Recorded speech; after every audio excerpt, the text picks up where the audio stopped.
ഗ്രാമിക ന്യൂസിലേക്ക് സ്വാഗതം. ഉദ്ഘാടനം കഴിഞ്ഞിട്ടും മട്ടന്നൂരിലെ റവന്യൂ ടവറിൽ സർക്കാർ സ്ഥാപനങ്ങൾ പ്രവർത്തനം ആരംഭിച്ചില്ല. ഈ കഴിഞ്ഞ ഫെബ്രുവരി 24-ന് റവന്യൂ മന്ത്രി കെ രാജനാണ് റവന്യൂ ടവർ ഉദ്ഘാടനം ചെയ്തത്. വിവിധ ഇടങ്ങളിലായി ചിതറിക്കിടക്കുന്ന സർക്കാർ സ്ഥാപനങ്ങളെ ഒരു കുടക്കീഴിലേക്ക് കൊണ്ടുവരാനാണ് മട്ടന്നൂർ നഗരത്തിൽ റവന്യൂ ടവർ സ്ഥാപിച്ചത്. കിഫ്ബി സഹായത്തോടെ 34.3 കോടിയോളം രൂപ ചെലവിട്ടാണ് റവന്യൂ ടവർ നിർമ്മിച്ചത്. ഉദ്ഘാടനം കഴിഞ്ഞ് 64 ദിവസമായിട്ടും മട്ടന്നൂരിലെ റവന്യൂ ടവറിൽ സർക്കാർ സ്ഥാപനങ്ങളൊന്നും പ്രവർത്തനം ആരംഭിച്ചില്ല. പലയിടങ്ങളിലായി വാടക കെട്ടിടങ്ങളിലും മറ്റുമായി ചിതറിക്കിടക്കുന്ന കെട്ടിടങ്ങളെ ഒരു കേന്ദ്രത്തിലേക്ക് കൊണ്ടുവരികയെന്ന ലക്ഷ്യത്തോടെയാണ് റവന്യൂ ടവർ നിർമ്മിച്ചത്. മട്ടന്നൂർ ഇരിട്ടി റോഡിൽ കോടതിക്ക് തൊട്ടടുത്തായി റോഡരികിൽ പഴശ്ശി ജലസേചന വകുപ്പിൽ നിന്നും വിട്ടുകിട്ടിയ 3 ഏക്കർ സ്ഥലത്താണ് 5 നിലകളിലായി 5234 ചതുരശ്ര മീറ്ററിലായി റവന്യൂ ടവർ നിർമ്മിച്ചിട്ടുള്ളത്.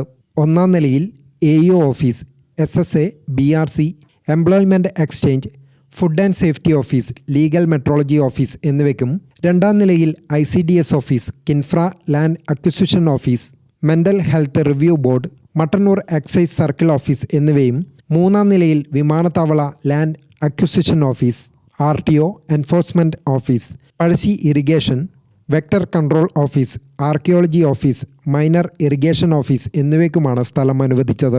എന്നാൽ നാളിതുവരെയായും ഒരു സ്ഥാപനം പോലും ഇവിടേക്ക് മാറിയിട്ടില്ല. 2018 ജൂണിലാണ് മിനി സിവിൽ സ്റ്റേഷൻ നിർമ്മാണത്തിന് മന്ത്രിസഭ അംഗീകാരം നൽകിയത്.